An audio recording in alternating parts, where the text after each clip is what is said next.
Good morning, everybody. All right, so it is Memorial Day. It's a beautiful day. The sun finally came out. It's been raining for about 3 whole days, and I was working in here on some spring stuff, and I thought I would give you a little tour of what I have working at my own house. So these beds, and I think I've shown you these before, these beds we built the last couple months. These two are the newest ones, so you can see. I'll just kind of walk you through and show you what we have in here. So I have little basil over here, working at little fennel, which I've never grown fennel before, so that's a first. And again, all of this stuff started in the garden, or excuse me, in the greenhouse. I have some beans coming up. You can see they're just kind of coming up. They loved the rain, and now they're coming out, and they're gonna go crazy with the sun.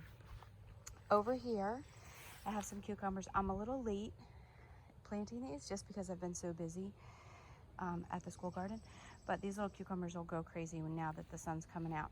And I also have some zucchini and some spaghetti squash and some butternut squash planted in there, so this will be full in a couple weeks.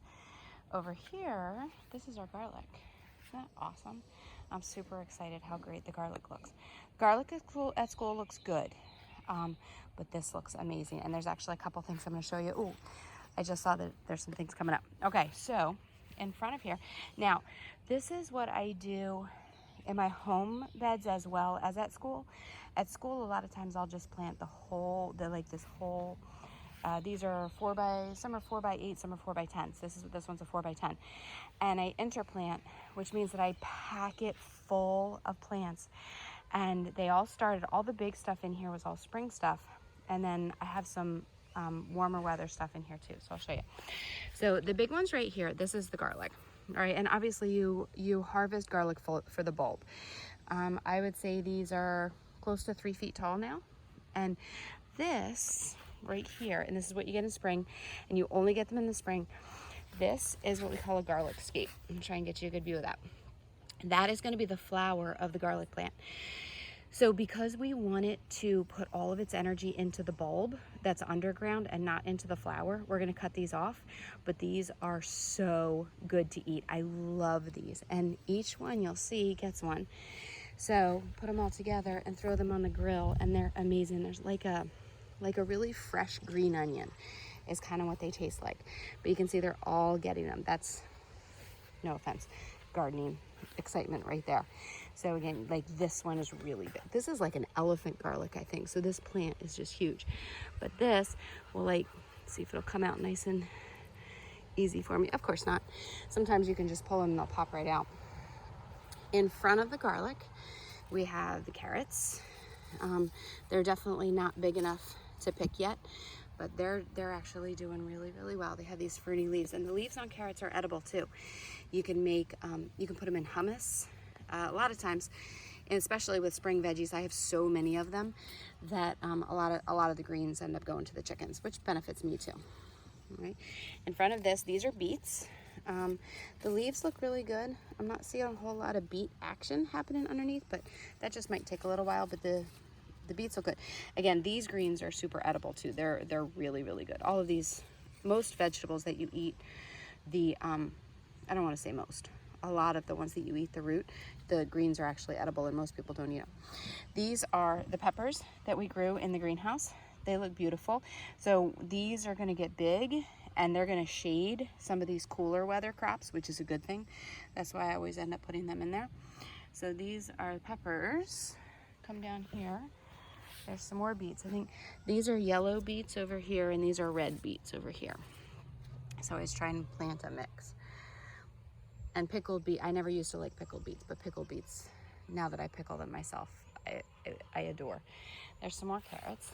Now over here, this one right here, and you can see I have some herbs in here. There's oregano and thyme. And there was a parsley right there that, oh, look at that. Somebody came and dug up. That was nice of them. I appreciate that. There's some cilantro back here. We grew that in the greenhouse. The sage right there was from the greenhouse. These marigolds, they're actually good to keep rodents away, which maybe I should have put some over by the parsley, and that is mint in the pot. Mint always goes in pots, never, never, never in the garden. And then this is actually, this isn't, well, you can use it as an herb, I guess. There's some lemon balm over there, which I know you can do lots of things with. I'm not an enormous fan of the smell. It smells a little like pine sol, which I know is, you know, what you can use it for. You can actually use it for the scent. This is bee balm. It grows like mint, but bee balm is a great natural pollinator. So the bees love it, obviously, because it's called bee balm. Okay, so over here, this is another bunch of spring veggies. So here we have different types of lettuce. So this is actually a really fun one. Let's see if I can get you a really good one. Like this one is a really good speckled lettuce. Again, it's lettuce. It all kind of tastes the same, but some of it's red, some of it's green, some of it's this lacy. So at least it makes it look pretty. And then you put the dressing on it, all tastes the same. There's another row of carrots here. They're a little bit later, so they won't be ready quite as soon as these other ones. This is the Swiss chard that I grow in the towers at school, and I grow this at school. It is my go-to green. I absolutely love Swiss chard, and it grows all summer long, and it will keep on going.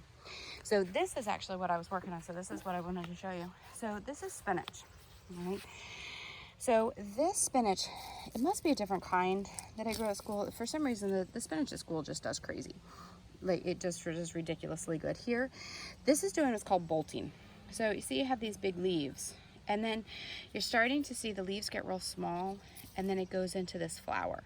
So that's when the plant puts all of its energy into blooming and turning to seed instead of into the leaves. I've actually had the most luck growing spinach in the fall because it doesn't bolt as quickly as it does in the spring. So what I'm actually working on now, it's my buckets here, and I have some other things. I'm going to take all of these edible leaves off, and this top part and the stalk will go to the chickens. So everybody gets fed today. So the spinach is coming out, so I'll probably put, I don't know, maybe a row of beans in here. I always use beans as kind of my filler. I have more peppers that I interplanted in here. This kale is beautiful. I actually just picked a whole bowl full of it, and you can't even tell that I picked anything. And that's going to go into a salad for later today. And so you have the spinach in the bowl over here. We have some work happening over on the side of the yard, which is what you just heard. So this is an artichoke. So, and if you've ever had an artichoke, you know that the part of the artichoke that you actually eat is the flower. It's actually the pre-flower. So these are super, super fun.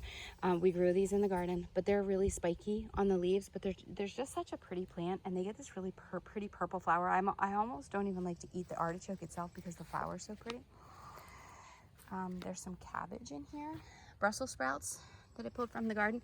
These are the kohlrabi. The kohlrabi are kind of a little bit shaded here, not like at school. At school, we've already picked them. But these guys are real little. You can see that's the part that we're gonna eat. And then those are the potatoes. For whatever reason, the potatoes are very happy where they are. So hopefully I get lots and lots of potatoes this year. That would be awesome. And in these beds, I lined the bottom so I don't have any rodents coming under and eating, which is a big, huge problem here. And then back over here, we have our tomatoes. And again, planted all of these in the garden, or excuse me, in the greenhouse. I keep saying that. All these were in the greenhouse. I put them in, and they were probably about 4 inches tall. They're at least a foot tall now, and they're just gonna grow like crazy now that the sun came up. And over there, there's some more tomatoes. I just have to get them staked, and they're gonna get huge. Let's see, where are they? I think this one right here is a cherry tomato. That will get, it's only about, I would say 18 inches tall right now. Will grow taller than me, so that'll get to 6 feet. So we're gonna have to give it a real significant climbing apparatus. And then I actually put some climbing beans in here, which are really fun. They're purple, and they're called yard-long beans because they're actually some of them are 2 to 3 feet long. It's a lot of beans coming out of here. All right, so I just thought I'd give you a little rundown of the spring garden just because it seemed like a good chance to bring you into the home and let you see what's going on. All right, everybody.